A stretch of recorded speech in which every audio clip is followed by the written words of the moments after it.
Bay Packers podcast, part of the Locked On Podcast Network, your team every day.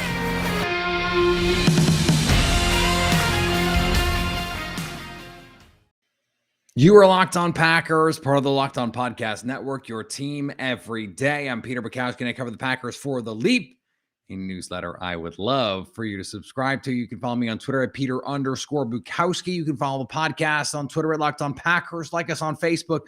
Subscribe to the podcast, iTunes, Spotify, Google Podcasts, wherever you find podcasts, you will find Locked On Packers, the number one Packers podcast on the internet.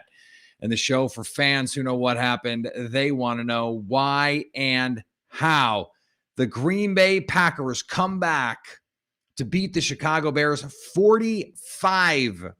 Yes, 45-30 in a game that was 3-0 Chicago after the first quarter, and the Packers were trailing 10-0 in the second quarter. 45 points scored in the second quarter, which is a rivalry record, but it was the third quarter that the Packers made this game theirs when they scored 17 unanswered in the third period, and they came out victorious. They go to 10-3 on the season. Thanks to everyone who makes Locked On Packers their first listen of the day. Thanks to everyone who is here with us on YouTube right now, live after the game. If you're listening to us the next day with your coffee, with your bagel, with your peanut butter toast, it's my go-to, your croissant, if that's what you're into, congratulations. We love you.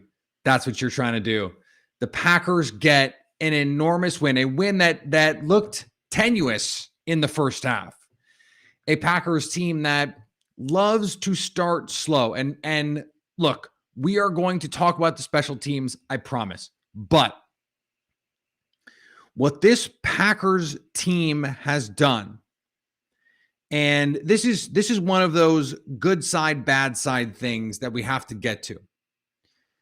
This year, Green Bay, and this was on the NBC broadcast, in the first quarter, they are just struggling early on. They are minus 27, plus minus in the first quarter. They're plus 68 after that. They have not been able to get off to fast starts so far this season, and it has been a problem. It has been a problem all year, and if they don't get it figured out, it will be a problem in the postseason against better teams. It will be a problem if you go down 14-0 against the Cowboys, if you go down 10-0 against the Buccaneers, if you go down 13-0 against the Cardinals. It will be a much bigger problem for Green Bay than it's been so far this season. And the difference, at least to my eyes, is the offensive structure. Early on in this game, they wanted to hit every big play. And my intuition is to blame the quarterback for that. and I understand there will be people who will go, yeah, of course you hate Aaron Rodgers. Of course you blame the quarterback for that. That's just how this works. No, I don't hate the quarterback. Aaron Rodgers played incredible in this game and was one of the big reasons why they won 29 of 37 for 341 and 4 touchdowns, a 141.1 passer rating. He was terrific in this game, but they wanted to push the ball, it seemed, early on. A lot of double moves, long developing plays, make the protection hold up, and the Packers' offensive line was not up to the task, not without Elton Jenkins, not without David Bakhtiari, not without Josh Myers, and not without, eventually, Billy Turner. We don't know what the situations with Billy Turner is right now, but it seemed bad.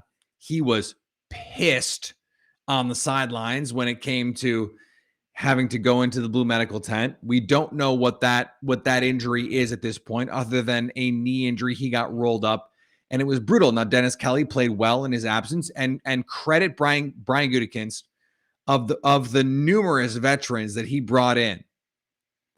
Dennis Kelly, excuse me, has not been one that the Packers have had to rely on so far this season. And he comes in a big spot and gives them a boost. This offense, for it to come through the way that it did without all of those offensive weapons and understanding, okay, 7 of these points, Rasul Douglas, who once again makes an incredible play, 2 pick sixes in 2 games for him. But still to have 38 points in this game against a solid defense, coming off the bye where you scored 0 points in the first quarter, to score all of those points in 3 quarters makes you go, oh, that's what this team can look like. And for them to do it running Matt LaFleur's offense, that is the thing, because it seems like, again, I don't want to blame Aaron Rodgers for this because I don't know if it is a Rodgers thing. Matt LaFleur wants to hit big plays. This was the thing, even in Tennessee when he was the OC, they wanted to create down the field. They wanted to create big plays. They wanted to create chunk plays. He, I think, as part of his DNA as an all gas, no break coach, wants to create the big play down the field. So I don't just want to say this is Aaron Rodgers. But, okay, but the offense in the script, the first 20 plays this season has been garbage. It's been garbage. After that, it's been terrific. And the reason it has been good after that is quick game, run game, RPO, screen game, play action, Matt LaFleur. That has been the difference. And that was the deal in this game. You go back and you look at the big time scoring drives, the drives that really made a difference in this game. Green Bay, after they go down 10-0, they have an 11-play, 75-yard touchdown drive.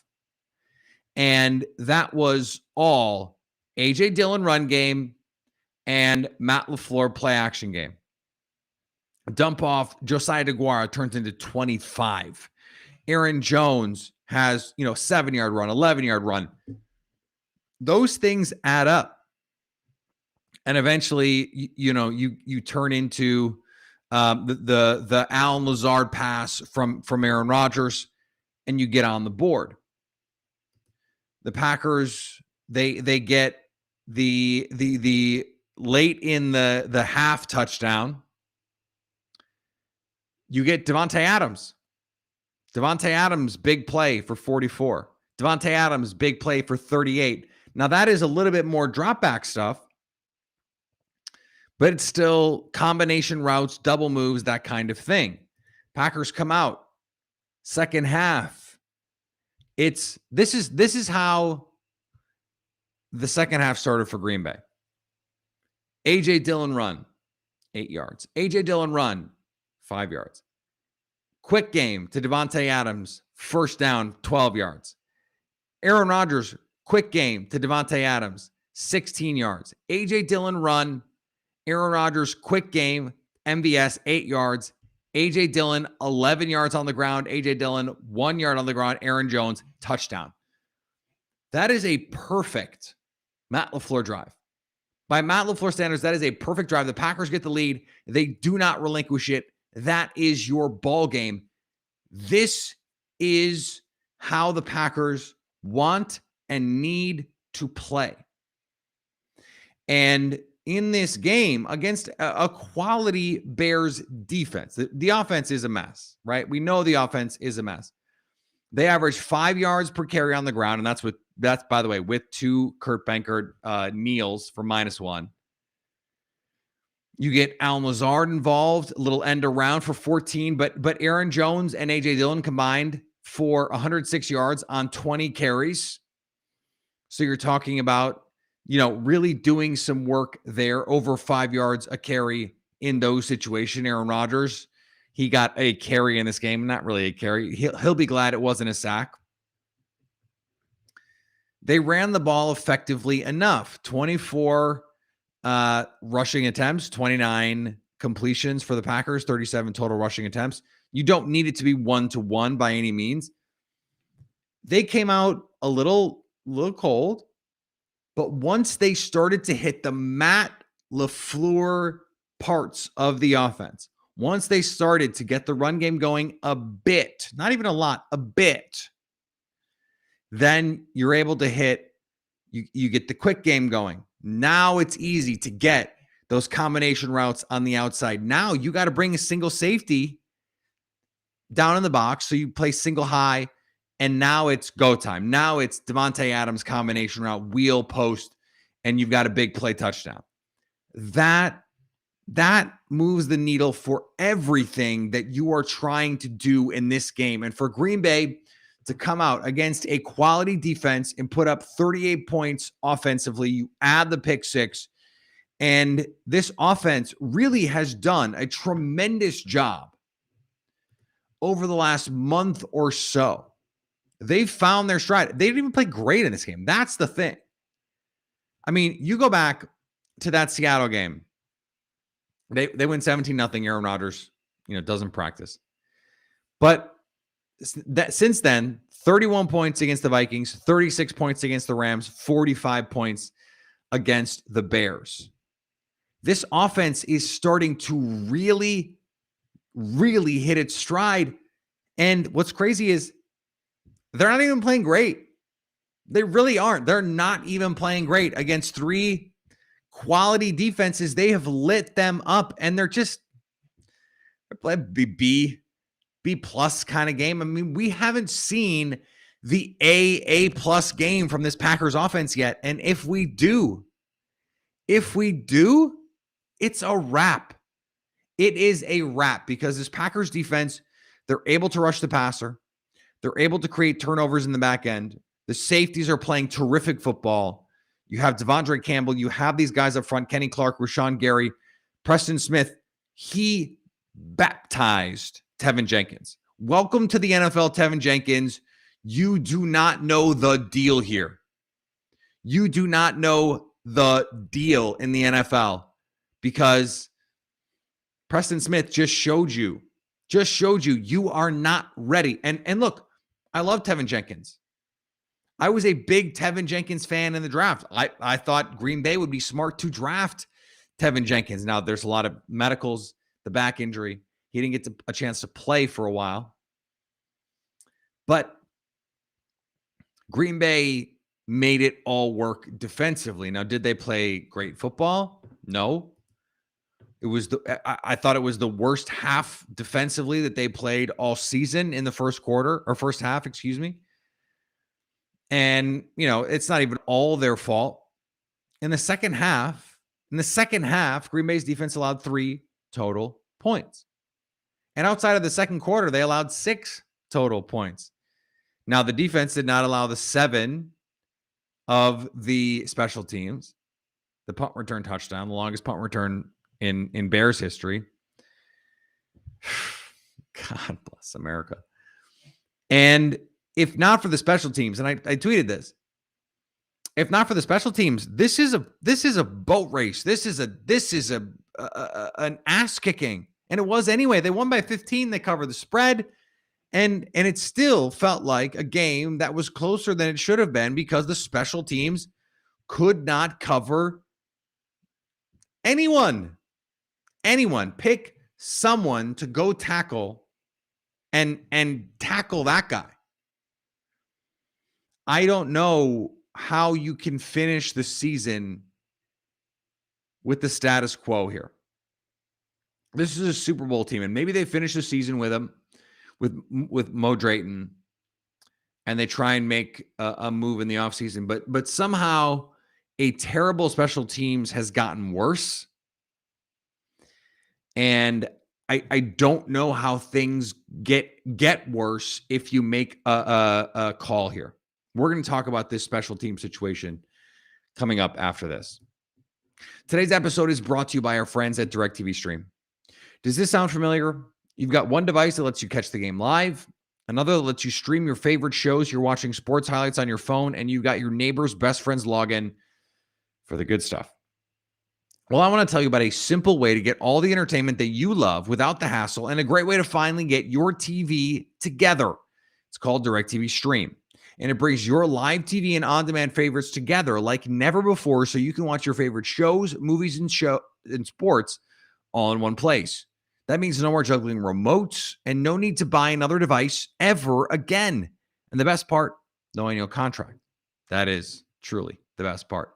So get rid of the clutter and the confusion and get your TV together with DirecTV Stream. You can learn more at directtvstream.com. That's directv.com. Compatible device required, and content varies by package. And if you're like me, just about every day you stare into the cabinet going, I don't have anything good to eat. I did this today, in fact. And I got a note today, in fact, from a Locked On Packers listener who made a purchase of Just the Cheese, because Just the Cheese is the snack that you don't realize you need until you've eaten it. And then once you've eaten it, you go, how did I ever deal with my late afternoon hunger pangs without it?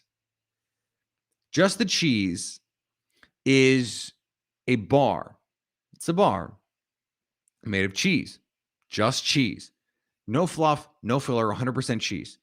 But it's not a bar like you think of a protein bar. It's a crispy, crackly cheese bar. Okay? Think about that. Delicious. It's cheese and crackers without the crackers, which also means without the unnecessary carbs. My favorite, the jalapeno. And you get that cheesy, spicy combination. It tastes like a potato chip, but isn't, and it is so much better for you. Just natural cheese baked until it's crunchy to give you that great taste of Wisconsin cheese with the crackle of a cracker. And you can go find it and support two Midwest businesses. Quick Trip. Quick Trip has Just the Cheese. Go check it out. All right, the topic that is dominating the chat and dominating my Twitter mentions: special teams. Special teams was a Travis mockery in this game. Terrible. Terrible. And it's been bad this year. It's been not good. But it hasn't been this bad. It hasn't been this atrociously terrible. 97-yard punt return touchdown, multiple kick returns past the 40. Just hasn't been what this team has done. They've actually had pretty good kick coverage so far this season. And it is weird that we saw this happen in this game. Now, luckily, the Packers were able to make it work. They're able to get the win. They're able to cover the spread. You know, good teams win, great teams cover, of course. But this special teams is a problem. And it is one of those things where if you're going to play the Cardinals, who are roughly as good as Green Bay, if you're going to play the Bucks, who are roughly as good as Green Bay, they let the Bills, who are not playing great football, back in their game as well. But you give up a touchdown in this game, just purely directionally, functionally, you give up a touchdown. Okay, special teams. It's not like one of those like, oh, you throw an interception and it turns into a touchdown 7. No. That's not what happened. The Packers kicked, the Bears caught, and then they ran to the end zone. Like it is about as directly related as you can get. 7 points. Now, 2 other Bears scoring drives started thanks to long returns. Long returns past the 40-yard line. Can't have it. Can't have it in the postseason. So getting to 10-3 is nice. It's great. You love to see it. And the Packers are in good position because they did it. But you cannot have these miscues. You cannot have them in the postseason. Think about the NFC Championship game.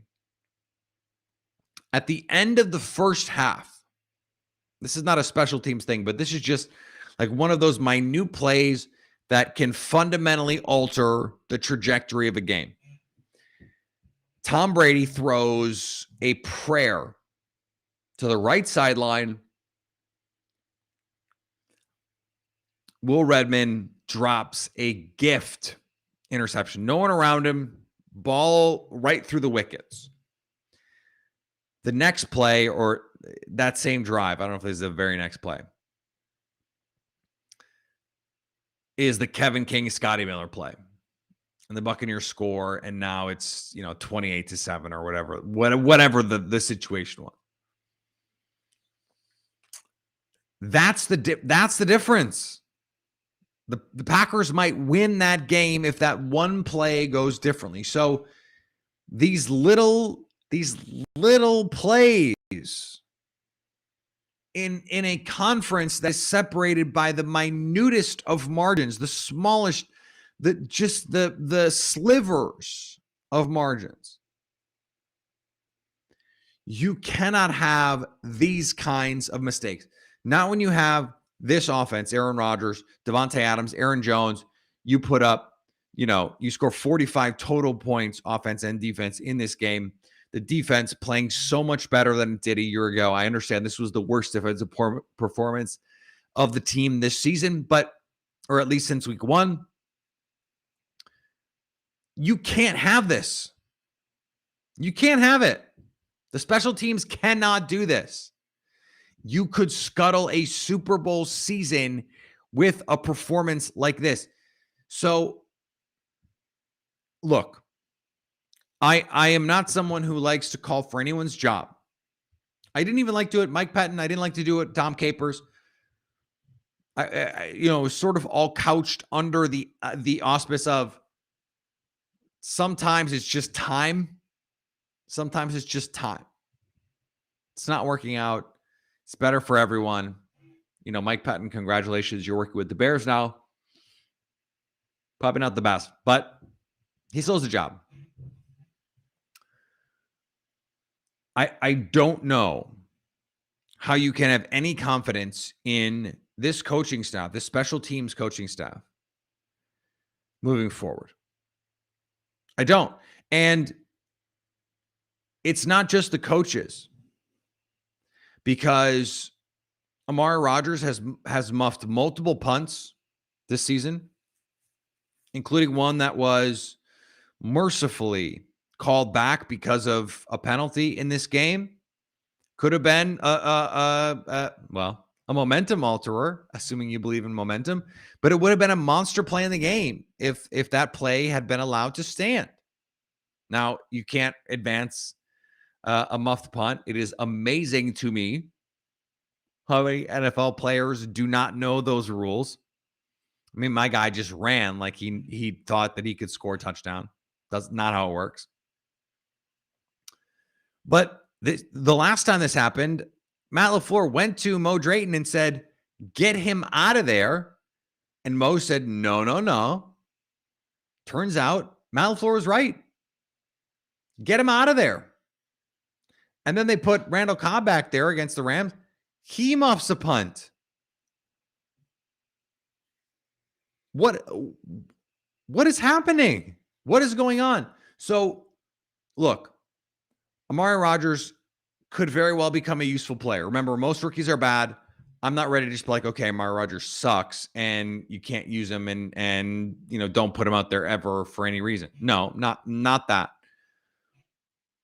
He's not your primary punt returner, and he's not your primary kick returner. Malik Taylor, what are you doing, my guy? What are you doing? That ball was going to go out of bounds. You don't need to do the slick thing, the Ty Montgomery, like I'm going to catch it and be out of, like, you don't have to do that. Just let it go. There's plenty of time for Amari Rodgers to turn into a useful NFL player. Most rookies are bad, right? But he's not that now. You got to put someone else back there. And if all your punt returner is meant to do is fair catch and whatever, fine. That's fine. Bring Charles Woodson out of retirement and just say, Chuck, all you're going to do is catch punts and fair catch them because we trust you to do that. Fine. Put Alan Lazard back there. Put someone you trust back there and just say, you're just going to fair catch punts all day. Just fair catch it. Or don't catch it. Whatever you want to do. Try and block every punt. Something. I mean, this is, it has gotten to the point where it's just like, what is going on? What is happening? Why is this still a thing that is going on? It's unbelievable. I will understand if Matt LaFleur does not make an in-season coaching change to a degree. That's how bad it's been. That's how bad this game was. In the same way that like Gus Bradley's refusal to play two high safeties against Kansas City for the Raiders is a fireable offense on its face. Continuing to put Amari Rodgers out there and continuing to have problems with every facet of special teams. I mean, thank God the kicking game was fine in this game. Thank God they didn't have any problems with Mason Crosby. Thank God you didn't have any operational issues in this game. Because that would have just been, you know, the sort of cherry on top in all this of the shit Sunday. They have to get this figured out.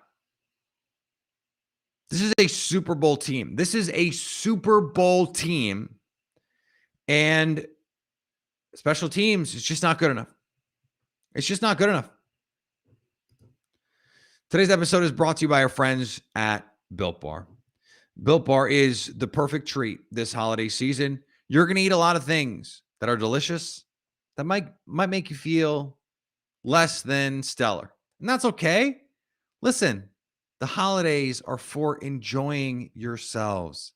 Everyone should be enjoying the holidays. It's great.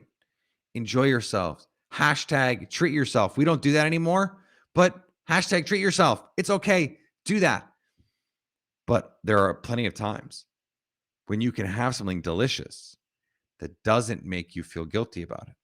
That doesn't make you feel like, ugh, why did I do that?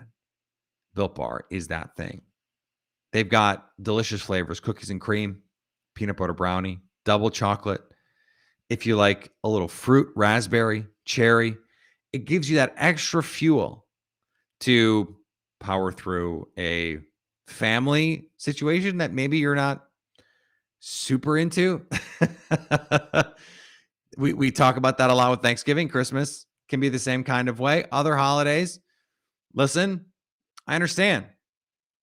Built Bar is delicious and good for you. That's what you need to know about Built Bar. And I've been telling you about it for, years now. Years. The chocolate. You know, the holiday season is about sweets. It's about treating yourself, but also giving yourself something that is good for your body. And that's what Built is all about. High in protein, high in fiber, low in fat, low in net carbs, low in sugar. Go to Built.com and use promo code LOCK15 to get 15% off your order. That's Built.com and the promo code LOCK15 to get 15% off your order. Today's episode is also brought to you by our friends at BetOnline. BetOnline has you covered all season with more props, odds, and lines than ever before as football season continues the march to the playoffs. BetOnline remains your number one spot for all the sports action this season. Head to the new updated website or desktop site today and receive a 50% welcome bonus on your first deposit. Just use the promo code LOCKEDON to get that bonus. Basketball, football, NHL, boxing, UFC, down to your favorite Las Vegas casino games. Don't wait to take advantage of all the amazing offers for the 2021 season. BetOnline is the fastest and easiest way to bet on all your favorite sports.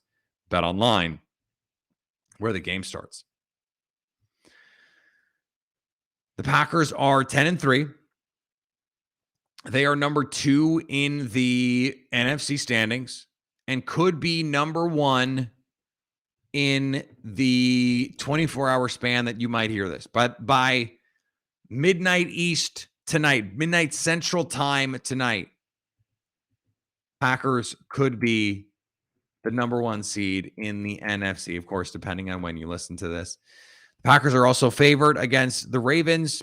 Part of that is because, who knows what the situation is with Lamar Jackson. We're going to have plenty of time to talk about all of that coming up this week. The Packers-Ravens line on BetOnline is actually not even up right now because we don't know the situation with Lamar Jackson. If it's Tyler Huntley, I mean, the Packers were already favored before all of this. So if Lamar Jackson is out, the Packers, I mean, they might be a touchdown favorite in Baltimore. And that means that they're going to be favorites in every game the rest of the way this season, setting up the opportunity for them to win out, run the table, and get that number 1 seed in the NFC. Plenty to come this week. We are going to have a lot of fun, and the holiday is right around the corner. So we're going to continue, by the way. All those weeks, we got real shows. We're doing the whole thing for the rest of the way. It's Packers time. Snow's on the ground. It's cold. The Packers are in the mix in the NFC. We're not slowing down. We're not stopping. We're not doing any of that. So let's go. Follow me on Twitter, Peter_Bukowski. Follow the podcast on Twitter, Locked On Packers. Like us on Facebook.